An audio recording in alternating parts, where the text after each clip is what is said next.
Pedimos que deixem um like, comentem, compartilhem e se não forem inscritos se inscrevam, pois assim os manteremos informados de tudo. O que é a felicidade terrena comparada à que desfruto aqui?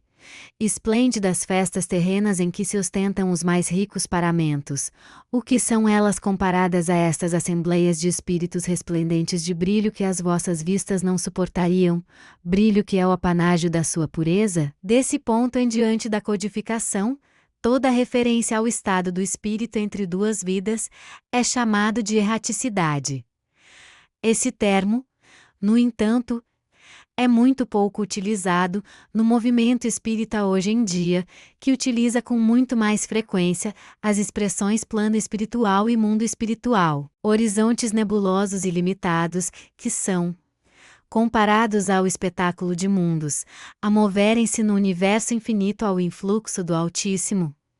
E como são monótonos os vossos concertos mais harmoniosos, em relação à suave melodia que faz vibrar os fluidos do éter, e todas as fibras da alma. E como são tristes e insípidas as vossas maiores alegrias, comparadas à sensação inefável de felicidade que nos satura todo o ser como um eflúvio benéfico, sem mescla de inquietação, de apreensão, de sofrimento. Os vossos palácios de dourados salões, que são eles comparados a estas moradas aéreas, vastas regiões do espaço matizadas de cores que obumbrariam o arco-íris, os vossos passeios, a contados passos nos parques, aqui se reduzem, comparados aos percursos da imensidade, mais céleres que o raio? E como são monótonos os vossos concertos mais harmoniosos, em relação à suave melodia que faz vibrar os fluidos do éter, e todas as fibras da alma.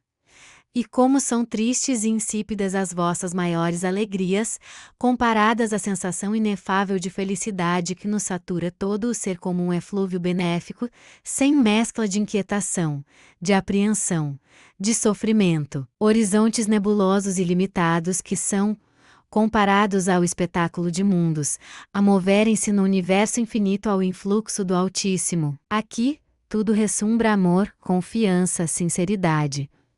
Por toda parte corações amantes, amigos.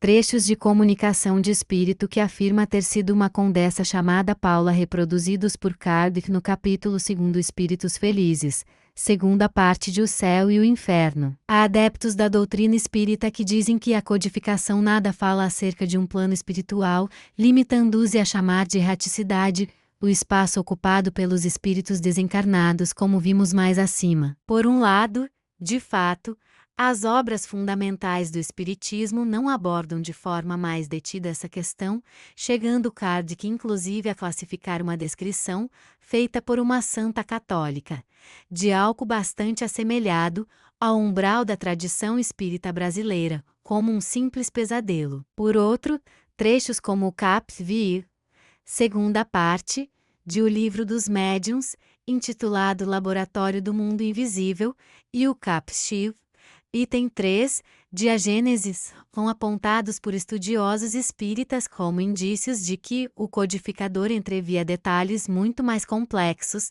do que a erraticidade genericamente entendida, no que diz respeito à localização dos espíritos após a morte. No estado de eterização, o fluido cósmico não é uniforme, sem deixar de ser etéreo, sofre modificações tão variadas em gênero, e mais numerosas talvez do que no estado de matéria tangível.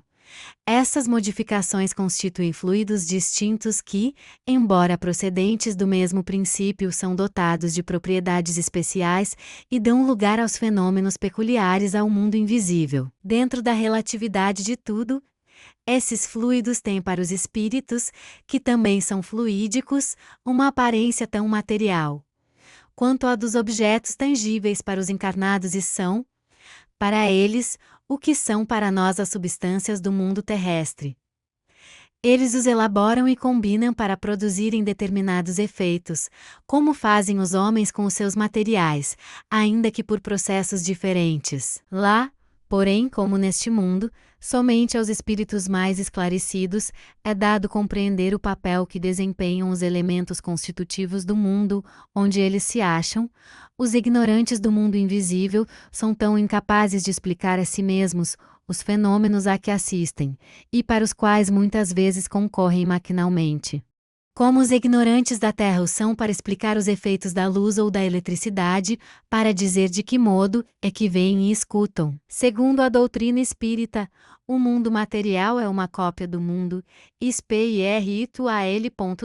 Tal conceito havia sido proposto pelo filósofo Platão, em sua Teoria das Ideias. 11. Em O Evangelho segundo o Espiritismo, Sócrates e Platão são considerados precursores do cristianismo e, por consequência, do espiritismo. Se no mundo dos encarnados existem cidades, vilas, escolas, parques, hospitais, casas de oração, centros educacionais, etc., tais lugares teriam sido inspirados em modelos preexistentes do mundo espiritual, como via de duas mãos a hospitais e médicos do mundo terreno que valorizam a dimensão espiritual no tratamento de seus pacientes. Relatos mediúnicos contam que um espírito, após o desencarne, é atraído a um local, que se afina com o seu grau de evolução.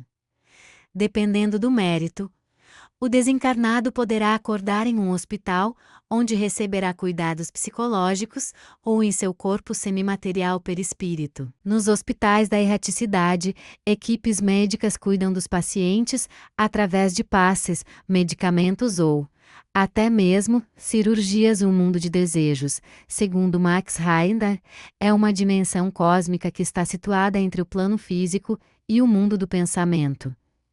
É o local para onde vai o ser humano logo após a morte. Neste mundo ou plano, atuariam duas forças, as de atração e as de repulsão, análogas às forças centrífuga e centrípeta do mundo físico.